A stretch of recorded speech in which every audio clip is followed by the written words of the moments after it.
자, 이번 문제 16번 문제부터 살펴보겠습니다. 자, 16번.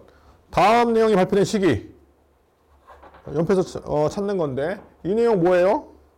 자, 앞에 15문제 풀 때 우리 본 게 뭐예요? 갑신정변이었죠. 관련 사건입니다. 보부상단체인 해상공국을 혁파한다. 문벌을 폐지하여 인민평등. 관리를 세워 능력에 따라 관리를 임명한다. 의정부 6조의 불필요한 관청을 없앤다. 자, 인민평등권을 처음 제시한 거. 이거 그냥 의례 가진 사건 뭐예요? 갑신정변의 14개조 개혁 요강입니다. 그래서 갑신정변 때 발표됐던 개혁 내용 14개조 개혁 그 요강이죠. 거기가 핵심적인 내용이 크게 두 가지라고 했어요. 하나는 뭔가 하면 인민평등권과 또 하나는 뭐다? 입헌군주제를 제시한 거. 그죠? 이 두 가지가 14개조 요강의 핵심이라고 했는데 그 외에도 뭔가 하면 뭐 해상공국 폐지, 그 다음에 불필요한 관청 폐지 뭐 이런 것도 있습니다. 그 다음에 급히 순사를 둔다 뭐 이런 얘기도 있어요. 그래서 처음에 근대 경찰권 제도를 처음에 주장한 것도 있대고. 자, 어쨌든 제가 앞에서 잠깐 얘기했지만 15번 문제 풀 때 얘기했지만 갑신정변의 14개조 개혁 조강은 시험에 잘 나온다 그랬으니까 확인을 해야겠죠. 그죠? 그래서 이것도 뭐 그죠? 18년도에 소방지가 한번 나왔던 문제이기 때문에 기억해 두십시오. 그러면 이제 이거는 언제 사건이에요? 갑신정변이니까 1884년 12월 달에 벌어진 사건인데 시기 묻는 문제죠. 가나다라. 뭐 그러면 나머지 사건들 근대 그 개항기에 있던 주요 사건들인데요. 자, 강화도지가 몇 년도입니까? 1876년도고요. 그죠? 76년도고. 이모군란은 1882년도에 있던 사건이고, 거문도 사건은 언젠가 하면 1885년부터 1887년까지 영국이 러시아 남하를 견제할 목적으로 남해안의 전략적 요충지였던 거문도를 무단 점령한 사건입니다. 그래서 거문도를 그 전략 요충지인 거문도를 무단 점령해가지고 그 대한을 빠져나오는 러시아 함대를 견제하기 위해서 거문도에다가 포대를 설치하고 부두 시설까지 만들었어요. 그 사건을 뭐라고 그래? 우리가 거문도 사건이라고 얘기합니다. 그래서 거문도 사건이 나오면 같이 나올 게 있습니다. 뭔가 하면 중립파론을 같이 알아두세요. 그래서 거문도 사건 때문에 그 제기된 건데요. 1886년에 그 독일공사 부들러와 그 다음에 유길준 등이 제시했던 조선의 중립화를 추진하자라는 중립화론이 한번 제기된 적이 있습니다. 왜냐하면 당시에 청나라, 뭐 영국, 러시아, 뭐 일본, 막 그 조선의 주변 강대국들이 개입해가지고 조선의 자주권이 불안정해지니까 그러면 4개국이 전부 다 먹지 말고 그냥 냅자 완충지로. 그래서 제시했던 것이 중립화론이었습니다. 그래서 모델로 됐던 것이 뭐 유럽의 스위스나 이런 나라들의 모델로 조선도 그런 길을 갔으면 좋겠다라고 제시했던 건데 씨알도 안 맥히죠. 자, 그 다음에 갑오개혁은 1894년부터 95년에 걸쳐 진행된 것이고요. 갑오 1차, 2차 을밀개혁까지 포함해서 독립협회가 만들어진 것은 1896년입니다. 그러면 당연히 어디 가야 돼요? 이 사건은 84년도 있었으니까 이모군란과 거문도 사건 이 사이에 있어야겠죠? 정답은 뭐야? 그죠? 나에 해당되는 사건이다. 개항기에 있는 사건들은 연도를 알아두는 게 좋습니다. 왜냐하면 그래야 순서대로 쭉 전개되는 이런 문제 나왔을 때 풀기가 좋으니까. 그죠? 어느 정도는 주요 사건들은 연도를 다 파악해 두라. 모든 연도를 다 외울 필요는 없지만 연도를 모르면 그런 얘기 합니다. 그 연도를 모르면 그냥 흐름만 알면 된다. 에이씨, 연도를 알아야 흐름을 알지. 그죠? 정확히 말하면. 그러니까 반드시 연도를 알아두면 되게 좋아요. 그냥 같이 알아두세요. 그냥 가볼게 그러면 1894, 거문도 사건은 1885, 갑신정변 1884 이런 식으로 딱딱딱 머릿속에 같이 입력돼야 됩니다. 그래야 서로 문제 풀 때 굉장히 쉽죠. 바로 풀리잖아요. 응? 바로 풀리니까 그렇게 알아두시고. 자, 다음 문제. 자, 17번. 상소문이 나오고 있습니다. 상소문이 작성된 배경을 물어보고 있는데 상소문 최익현이 올린 상소가 거기 나와 있네요. 장령 최익현이 올린 상소문의 대략은 이러하였다. 내용을 보니까 뭐라고 나와 있어요? 토목공사를 중지하는 일입니다. 첫째는 뭔가 토목공사 벌이고 있으니까 반대하는 거고, 백성들에게 세금을 가혹하게 거두는 정사를 그만두라. 과도하게 세금 증서하지 말라는 얘기고, 당백전을 혁파라고 되어 있습니다. 당백전 폐지하라는 얘기고, 문세 받는 것을 금지하다. 문세가 뭔가 하면 도성이 사대문이 돼 있잖아요. 서울로 들어오는 길이 한양에. 그 사대문 통과할 때도 돈을 내라 이겁니다. 와, 이거 완전 나쁜 놈이죠. 그죠? 자, 지금 여기 지금 대형군이, 최익현이 계속 올리고 있는 이 상소문의 내용은 전부 다 뭔가 하면, 토목공사는 뭔가 하면, 이 경복궁 중건이에요. 경복궁 중건에 관련되는 거고, 대형군이 추진했던. 그래서 경복궁 중건을 비판하는 겁니다. 왜냐면 대형군이 경복궁 중건을 위해서 그 비용 마련을, 그러니까 비용 마련을 위해서 사실은 저런 짓을 했었어요. 그러니까 각종 잡세를 만들어가지고, 징수를 했었고요. 백성들에게. 그 다음에, 말도 안 되는 화폐인 당백전을 발행합니다. 당백전을 만들어가지고 고의 커피를 만들어서 발행하고, 그 다음에 이제 또 원납전을 징수했었죠. 양반들에게는, 양반과 상인들에게는 원납전을 징수합니다. 그 다음에 문세를 받는 거. 아까 제가 사대문은 통과할 때도 통해서 받는다 그랬잖아요. 이제 그런 것들. 그래서, 이것과 더불어 또 양반들이 반대한 게 뭔가 하면, 그 경복궁 중건에 들어갈 자재로서 나무가 필요하니까 그 묘지림들을 벌목을 했어요. 그러니까 도성 가까이에 있는, 주변에 있는 양반 문중들의 그 묘지림들은 소나무 잘 커져 있으니까 그 경복궁 중건의 자재로 쓰기 위해서 그 묘지림 벌목을 잔행합니다. 자, 그래서 대형군이 주도한 또 경복궁 중건 사업을 비판하는 겁니다. 그래서 우리는 경복궁 중건인 거 알 수 있는 건 당백전을 가지고 바로 알아야 돼요. 당백전, 그죠? 그 다음에 토목공사.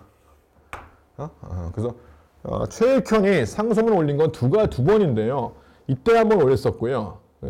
상소문을 올렸고, 그 다음에 언제 올렸냐면 대형군의 하야를 촉구하는 상소도 올린 적이 있었습니다.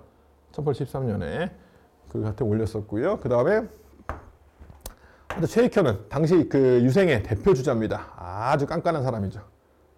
그래서 나중에 계속 의병할 때 또 나올 거예요. 최익현 선생은. 그러니까 그때 다시 한번 복귀를 하고, 일단 이거는 지금 배경을 물었는 거니까 뭐야? 대형군의 무슨 정책? 경복궁 중건 사업입니다. 이게 무슨 말인가 하면 조선 후기에는요, 조선의 왕들이 그 임진왜란 때 경복궁에 불탔단 말이에요. 백성들에 의해서. 불탄 다음부터는 그 선조가 다시 이제 한양으로 돌아온 다음부터는 왕들은 경복궁에 머물지 않습니다.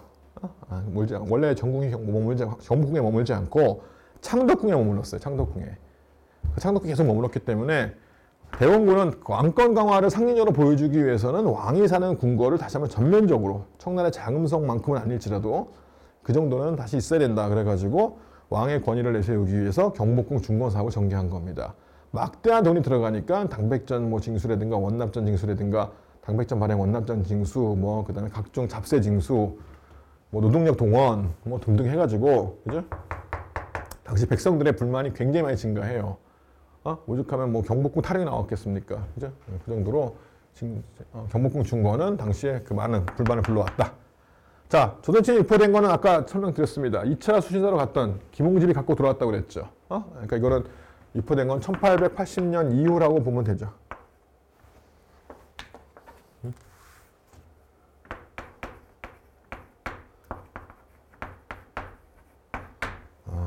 그리고 이것 때문에 사실상 어떤 결과가 나타납니까? 사실상.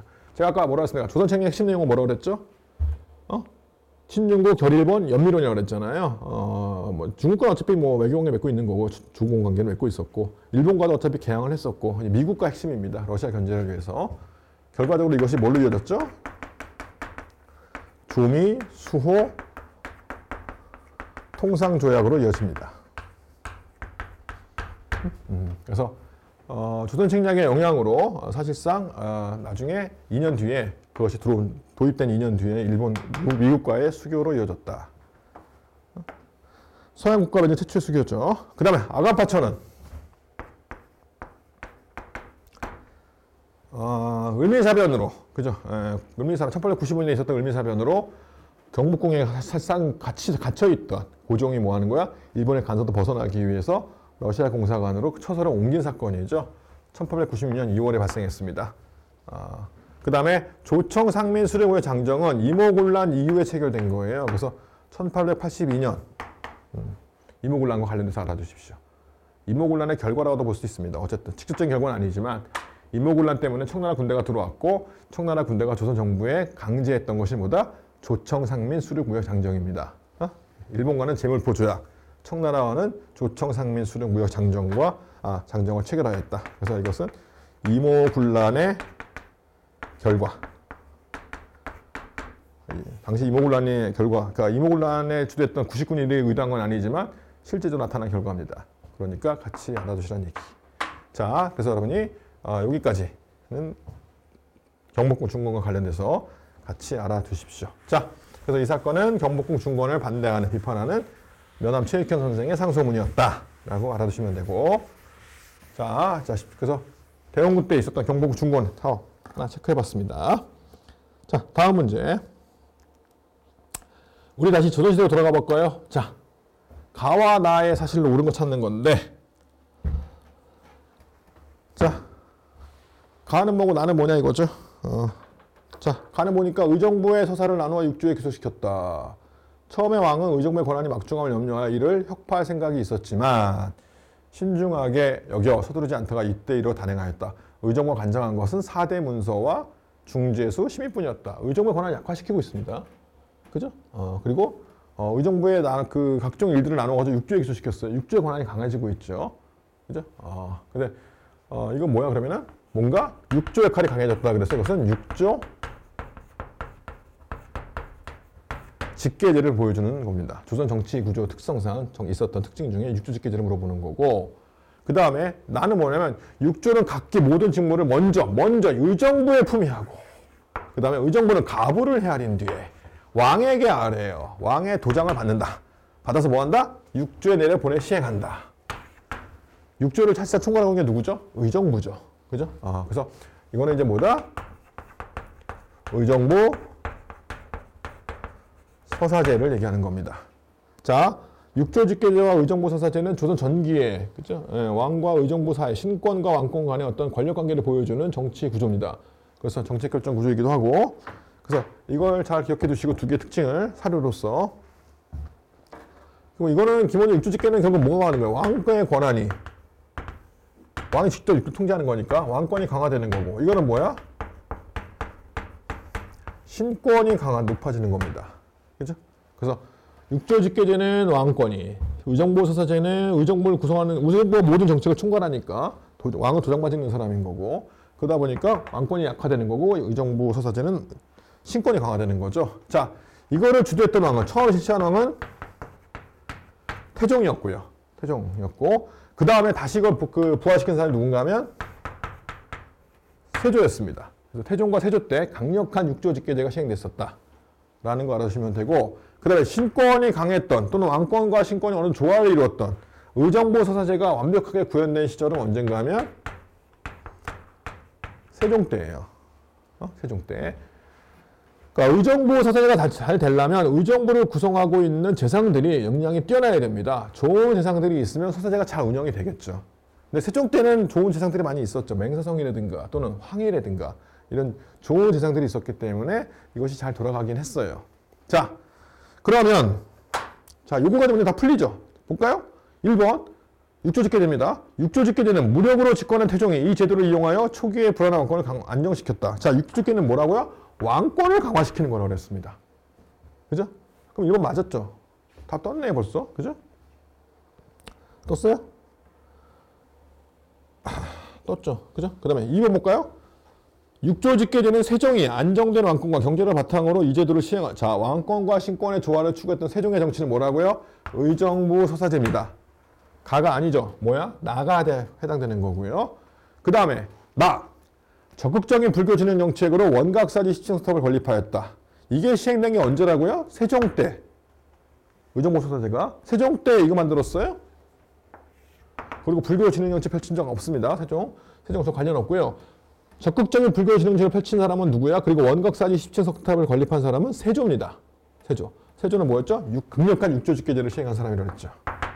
그러니까 나아가 해당되는 게 아니라 저건 세조에 해당되는 얘기고, 그 다음에 4번. 서거정이 역대 우리나라의 시와 산문 중에서 빼어난 것을 골라 동문선을 편찬한 시기는 이거 성종 때입니다. 성종은 이거와 관련이 없습니다. 그래서 성종 때는 육조직계제입니다. 기본적인 정책결정의 형태는.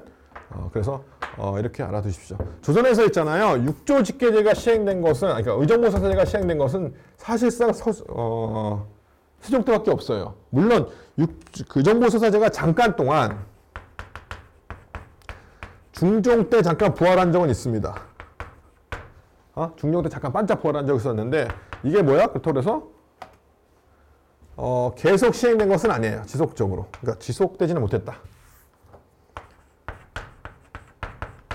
그래서 우리나라 조선의 역사에서 의정부서사제가 완벽하게 구현된 것은 세종 때뿐인 거고 실질적으로는 의정부서사제가 시행된 적은 거의 없었다. 그러니까 기본적인 정치 틀은 뭐예요? 강력하게 작동된 시점은 태종 세조 때는 육조직계제가 강력하게 작동됐었죠. 하지만 기본 틀은 그 이외에도 마찬가지로 육조직계제를 근간으로 한다. 이렇게 알아두시면 됩니다. 아셨죠? 네, 그래서 서사제와 직계제 한번 살펴봤습니다. 자, 다음 문제 넘어가겠습니다. 건축물 사진이 나오고 있네요. 그죠? 보니까 왼쪽에 있는 건물은 오죽헌이라고 나와 있습니다. 강릉에 있는 건물, 사당이죠. 오죽헌 집입니다. 그 다음에 오른쪽은 자운서원이 나와 있습니다. 자운서원은 잘 모르겠죠, 여러분. 자운서원은 파주에 있어요. 자, 그럼 두 가지가 뭘 의미하느냐? 학자이죠, 인물 학자. 여러분, 근데 사실은 오죽헌에서 바로 답이 나와야 되죠. 강릉 오죽헌은 누가 살던 곳이에요? 신사임당. 그럼 이거 신사임당 묻는 문제예요? 아니요. 여기서 자라난 신사임당이 여기 살면서 그 아이를 낳고 키운 아이가 누구죠? 이이죠.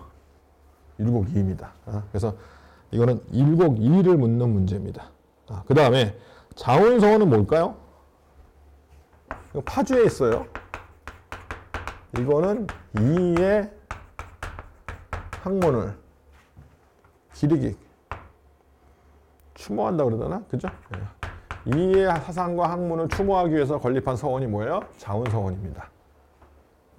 왜냐면 사실상 율곡이는요 원래 고향은 그 집안은 경기도 파주예요. 근데 이제 강릉 쪽에 여자였던 신사임당 집안으로 그 장가를 간 거고 거기서 그 살았던 거죠. 신사임당은 이제 시댁으로 가지 않고 거기서 이제 이를 낳고 율곡을 낳고 아이를 키웠던 겁니다.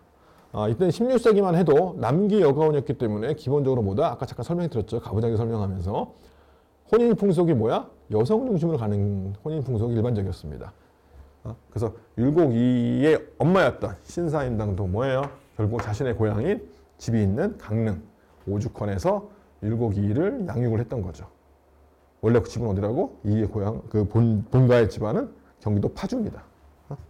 물론 나중에 이제 율곡이가 성인이 된 다음에는 파주로 와가지고 여기를 중심으로 이제 활동하면서 이제 그 관료 생활도 하고 글도 쓰고 합니다. 그래서 이제 파주에 있는 율곡이를 기리기 위해서 이제 건립한 서원이 뭐다? 자운서원이다라는 거 정도만 알아두십시오. 자, 그럼 답은 못 찾는 거예요. 이 찾는 거죠. 자, 이와 설명으로 옳은 거. 일본 답이 떴네요. 이는 두루 통하고 기는 국한된다. 이걸 이제 뭐라고 얘기하냐면 5글자로 이통 기국론이라고 얘기합니다. 이통 기국론은 주기론이에요. 앞에 이와 설명하면서 제가 이도 같이 설명했죠. 그죠? 이가 주리론, 리를 강조했다면 율곡 이는 뭐라고요? 성리학 이론 논쟁에서 기의 역할을 강조했다. 그래서 주기론을 강조합니다. 그래서 요 이통 기국론도 율곡 이의 주장입니다. 주기론. 그래서 이것은 이제 이니까 정답 1번 바로 떴고요. 자, 그 다음에 2번. 주저약설을 비판하며 사문난적으로 몰렸다. 사문난적은 그 유생 명단인 청금록에서 그 명단을 파버리는 건데요. 이것은 이제 사문난적으로 몰린 사람은 누구야 대표적으로 있냐면 윤휴라고 있습니다. 숙종 때 남인이었던 윤휴. 윤휴가 그죠? 송시열이 주장했던 주자무호 당시 그 서인의 지도자였던 송시열의 주자무호서를 깝니다. 비판하면서 뭐야? 결국 독자적인 중용이라는 유교 경전 해석을 해요. 그것 때문에 결국 뭐다? 사문난적으로 몰리면서 유생 명단에서 빠지죠. 나중에 죽어요, 결국은 송시열에 의해서. 자, 3번. 향천사의 도덕적 질서를 안정시켜서 예한 향약. 향약을 처음 도입한 사람은 조광조라고 그랬죠.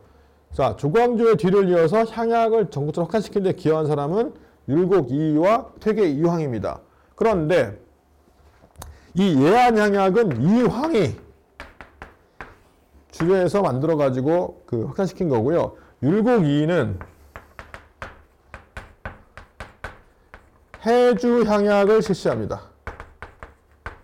해주 향약. 그래서 해주 향약이 율곡 이의가 주도한 향약이고요. 예안 향약은 누가 주도한 거다? 태계 이황이 주도한 거다. 이렇게 구분해 놓으세요. 자, 그 다음에 4번. 양명하고 성한 광학포 형성하였다. 앞에 문제부터 설명했습니다. 이거 누구라고요? 정제두. 정제두. 소론 계열의 학자였던 정제두다라는 것만 알아두십시오. 자, 그래서 이건 율곡 이의 묻는 문제입니다. 그래서 건축물 직접 관련된 사람은 누구다? 율곡 이의 묻는 문제. 그래서 이의 그 학설의 주기로는 이통 기국론 설명되기도 하고, 아까 문제 풀 때 설명했습니다. 이왕 설명할 때 기발, 이승, 일도설을 제시하였다. 그래서 주기론에 관련돼서 만약에 물어보면 그 이통 기국론이나 기발, 이승, 일도설을 물어볼 거예요. 제시할 거예요. 그럼 이건 뭐다? 율곡 이의가 제시했던, 주장했던 주기론이다. 이렇게 정리를 해두세요. 그래서 그림 가지고 물어보는 문제 한번 살펴봤습니다. 그래서 뭐 상식적으로 다 아신다고 보는데 잘 모르는 사람도 있었죠. 하지만 오죽헌은 누구다? 신사임당 또는 율곡 이의와 관련되어 있는 거고요. 그래서 뭐 둘 중에 한 명인 걸 확인해서 자운서원을 갖다 그리는 거예요. 자운서원은 율곡 이의의 학문을 추모하기 위해서, 기리기 위해서 만든 서원이다.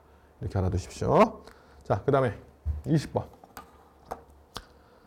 자, 18년 소방직과 17년 국가직 문제, 7급 문제의 결합인데요.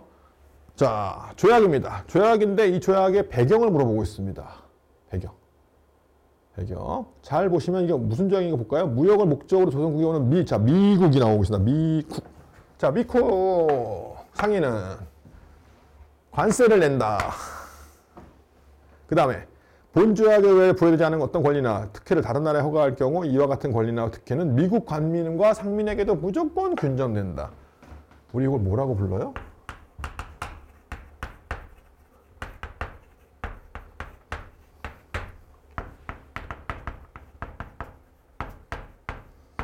여러분 아까 잠깐 책했습니다. 그 조선책략 때문에 설명하면서 그랬죠. 조선책략의 핵심은 연미론이었고 이거의 영향을 받아서 최초의 서양 국가 조약이 체결됐는데 그게 뭐라고요? 조미수호 통상조약이라고 그랬습니다. 미국과 처음 수교가 맺어졌죠. 그래서 이것은 이제 조미수호 통상조약이고요. 여러분 조미수호 통상조약은 서양 국가와 맺은 최초의 조약이라는 의의도 있어요. 하지만 내용도 아셔야겠죠. 크게 세 가지 내용을 반드시 아세요. 이 특징이. 여기 두 가지 나와 있습니다. 관세 징수, 그 다음에 최혜국 대우. 이 최혜국 대우를 최초로 부여한 거. 이거 불평등 조약의 핵심 내용이에요. 이것도. 사조 내용이 최혜국 대우거든요. 왜 핵심 내용인지 볼까요? 최혜국 조약. 왜 불평등 조약인지. 어떤 권리나 특혜를 다른 나라에 줄 경우 그 권리와 특혜는 누구도 바로 자동으로 받는다? 미국도 자동으로 받는다 뜻입니다. 미국과 그 조약을 맺은 적이 없어도 자동으로 받는 거예요. 그걸 뭐라고 그래? 최혜국 대우라고 얘기합니다. 이거는 미국과 조약을 체결한 다음에 그 이후에 체결된 모든 서양 국가들과의 조약에 다 들어갑니다. 하지만 최초는 누구야? 미국입니다. 세 번째, 거중조정이라는 내용이 들어가요. 미국과 조약에서는 이 거중조정이라는 내용이 들어갑니다. 거중조정이 무슨 뜻이냐? 만약에 서로 상대국끼리 미국과 조선이 저 조약을 맺었잖아요.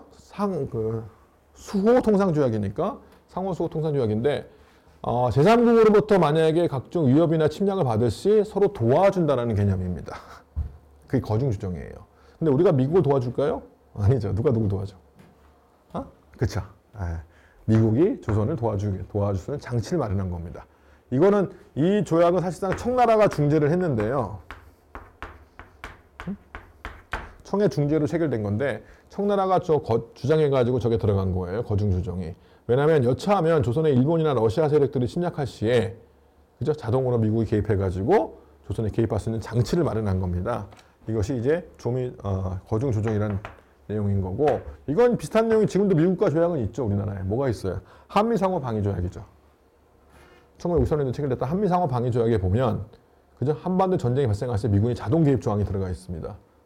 상호 방위이기 때문에 사실은 미국이 전쟁이 나도 우리가 자동으로 미국을 도와줘야 되는데 뭐 알다시피 지금 뭐 미국과 한국의 군사력 차이는 알죠? 그러니까 사실상 미국이 우리나라에 자동 개입할 수 있는 전쟁이 발생 시에 그 내용이 들어가 있는 것이 이제 한미상호 방위조약의 내용이고 비슷한 내용이 여기도 거중조정이 그런 내용입니다.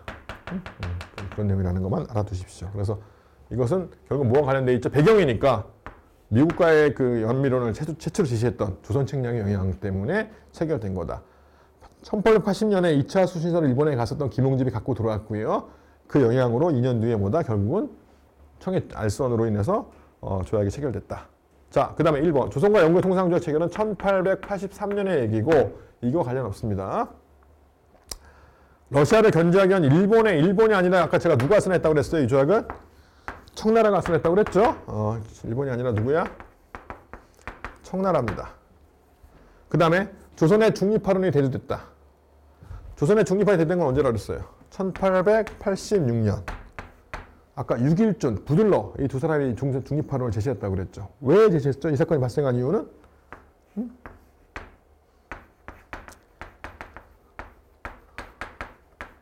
거문도 사건을 계기로